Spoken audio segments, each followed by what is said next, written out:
Hello, welcome to cine games corner. అక్కడమ్మాయి ఇక్కడబ్బాయి Pradeep movie అయితే release అయింది కదా. నాకైతే ఈ మూవీ యావరేజ్ అనిపించింది. స్టోరీలోకి వెళ్దాం. ప్రదీప్ ఒక ఇంజనీర్. వాళ్ళ బాస్ ఒకరోజు ఒక సైట్కి తీసుకెళ్తాడనమాట. అక్కడ శంకుస్థాపన చేస్తాడు. ఒక మంచి ప్రాజెక్ట్ ఉంది, ఇక్కడ కట్టాలి అని చెప్పి. కరెక్ట్గా అదే టైంకి అక్కడ ల్యాండ్ కబ్జా చేసిన ఒకడు వస్తాడనమాట. వాళ్ళ బాస్ని పట్టుకొని కొడతా ఉంటారు. సో ప్రదీప్ ఏంటంటే అక్కడ ఏం హెల్ప్ చేయకుండా తప్పించుకుంటాడు. ఎందుకు బాస్ నువ్వు అసలు హెల్ప్ చేయవు అని వాళ్ళ ఫ్రెండ్ అడిగితే, నాకు చిన్నప్పటి నుంచి కూడా హెల్ప్ చేసిన ప్రతిసారి కూడా అది ఏదో ఏదో ఒక విధంగా రాంగ్గా జరుగుతుంది, వీడికే దెబ్బలు పడుతూ ఉంటాయి అనమాట. సో అప్పటి నుంచి ఎవరికి హెల్ప్ చేయను అని చెప్పి డిసైడ్ అవుతాడు. లైక్ వాళ్ళ ఫ్రెండ్కి ప్రోగ్రెస్ కార్డులో వాళ్ళ వాళ్ళ పేరెంట్స్ సైన్ వీడే చేయడము, అప్పుడు దెబ్బలు పడతాయి. సో ఇలాంటి కొన్ని హెల్ప్స్ చేయడం వల్ల కొట్టించుకుంటాడు. ఇంకా వాళ్ళ బాస్కి కూడా హెల్ప్ చేయలేదు కదా. సో వాళ్ళ బాస్ వీడికి ఇంకా ఒక పనిష్మెంట్ లాగా ఒక టాస్క్ అప్పగిస్తాడు. బైర్లంక అనే ఒక విలేజ్కి పంపిస్తాడు. సత్య ఏమో కార్ డ్రైవర్గా. సో వీళ్ళిద్దరు కలిసి ఆ ఊరికి వెళ్తారు. అక్కడికి వెళ్ళి సర్పంచ్ని కలిస్తే అక్కడ తెలిసిన విషయం ఏంటంటే, వాడికి ఇచ్చిన ప్రాజెక్ట్ ఏంటంటే అక్కడ అందరికీ 60 ఇల్లులకి బాత్రూమ్స్ కట్టించడం అనమాట. అయితే అక్కడున్న ఊరు జనం ఎవరు కూడా వీళ్ళని ఊర్లో ఉండనివ్వడానికి ఒప్పుకోరు. బయట ఊరు వాళ్ళు ఎవరు ఈ ఊర్లోకి రాకూడదు కదా, మరి వీళ్ళని ఎలా ఉండనిస్తాము అని చెప్పేసి. అసలు ఆ ట్రెడిషన్ అంతా ఎందుకు వచ్చింది అంటే, ఊర్లో కొన్ని సంవత్సరాల కిందట వరుసగా 60 మంది అబ్బాయిలే పుడతారు, ఒక్కళ్ళు కూడా అమ్మాయి పుట్టరు. అప్పుడు మన హీరోయిన్ పుట్టిద్ది. కరెక్ట్గా అప్పుడే వర్షం పడిద్ది. 6 సంవత్సరాల తర్వాత వర్షం పడింది. సో ఈ అమ్మాయి చాలా అదృష్టవంతురాలు, మన ఊరికి ఈ అమ్మాయి మహాలక్ష్మి.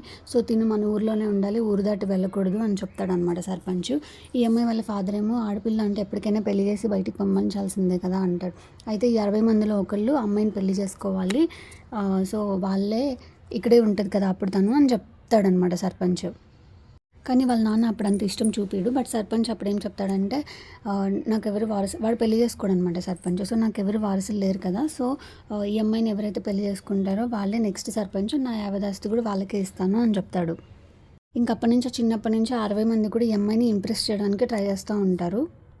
ఇంక ఇప్పుడు ప్రదీప్ వచ్చాడు కదా ఊర్లోకి, ఇతను ఉండడానికి ఇక్కడ ఇష్టం లేదు అని చెప్తారు వాళ్ళందరూ. బట్ సర్పంచ్ అయితే మన ఊరిని బాగు చేయడానికే వచ్చాడు, సో అతను ఇక్కడ ఉండాల్సిందే అంటాడు. అప్పుడు వాళ్ళందరూ కలిసి ఒక కండిషన్ పెడతారు. అయితే ఇతను రాజాని చూడకూడదు అని చెప్పేసి వీడికి కళ్ళకు గంతులు కడతారు. ప్లస్ రాజా డే టైంలో ఊర్లో తిరుగుతూ ఉంటుంది కదా, సో అందుకని డే టైంలో వర్క్ చేయకూడదు, నైట్ టైమే బాత్రూమ్స్ కట్టాలి అని చెప్తారనమాట. సో అలా కొన్ని రోజులు ట్రై చేస్తారు, బట్ అస్సలు వర్కౌట్ అవ్వదు. ఇంకా ఒకరోజు ప్రదీప్ అడుగుతాడు, డే టైంలో కూడా కడతాను అని చెప్పి. ఆ 60 మందికి నేర్పించుకుంటూ వీడు కట్టడము అదంతా కూడా చాలా కామెడీ జనరేట్ చేస్తుంది.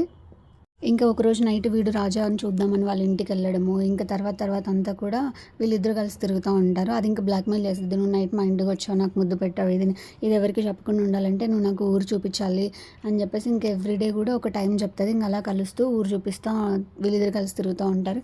ఇంకా అమ్మాయి అయితే వీడిని ఇష్టపడిద్ది, కానీ ప్రదీప్ అయితే అమ్మాయిని ఇష్టపడడానికి అసలు మనకి రీజన్సే కనబడవు. ఇంకా ఒకరోజు నైట్ అంతా వాళ్ళు అలా తిరిగేసి ఒక గుడిలోనే పడుకుండిపోతారు. ఇంక నెక్స్ట్ డే అందరూ చూస్తారు.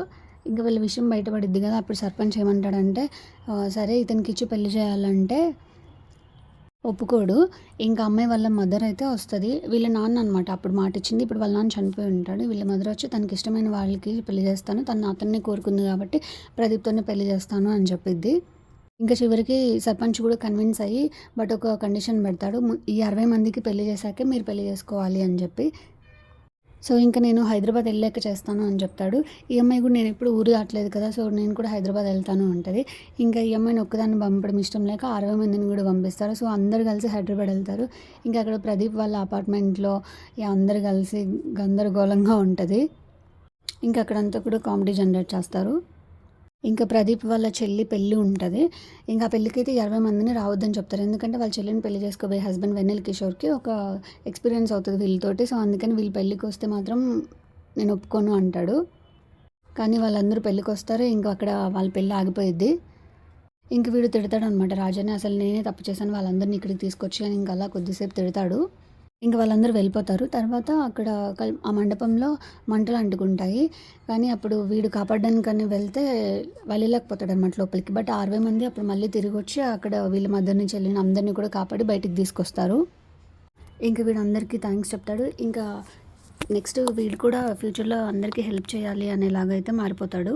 ఇంకా ఈ లోపల హీరోయిన్ అయితే కనిపించదు. వీడు హీరోయిన్‌కి ఒక వాచ్ ఇచ్చి ఉంటాడనమాట. అందులో జీపీఎస్ ట్రాకర్ ఉంటది. సో, వీడు దాన్ని ట్రాక్ చేసి బైక్ మీద వెళ్తాడు అక్కడికి. వెళ్తే అక్కడ ఒక వ్యాన్ కనిపిస్తది కంటైనర్. ఇంకెవరు కనిపించరు. సరే అని ఇంక అది ఓపెన్ చేసి చూస్తే అందులో అమ్మాయిల ట్రాఫికింగ్ జరుగుతూ ఉంటది.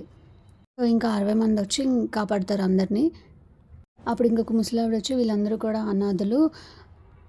చాలా థ్యాంక్స్ బాబు కాపాడినందుకు. నేను మీ రుణం ఎలా తీర్చుకోవాలి అని అడిగితే వీళ్ళందరికీ ఇచ్చి పెళ్లి చేయమంటాడు. ఎవరో ఎలాంటోళ్ళో తెలియకుండా ఎలా పెళ్లి చేస్తాను అంటది. బట్ వీడు ఇంకంతా ఎక్స్ప్లెయిన్ చేసి కన్విన్స్ చేస్తాడు. ఇంకా 60 జంటలతో పాటు ప్రదీప్‌కి, ఇంకా దీపికకి, వాళ్ళ చెల్లికి, వెన్నెల కిషోర్‌కి ఇట్లా అందరికీ పెళ్లి జరుగుతది. ఇంకా సర్పంచ్ ఆస్తి కూడా 60 మందికి షేర్ చేయమంటాడు. ఇంకా సర్పంచ్ పదవికి కూడా ఎలక్షన్స్ పెట్టమని చెప్తాడు ప్రదీప్. ఇంకంతే మూవీ. సత్య, గెటప్ శ్రీను, వెన్నెల కిషోర్ వీళ్ళందరూ కామెడీ కోసం అయితే ఒకసారి చూడొచ్చు.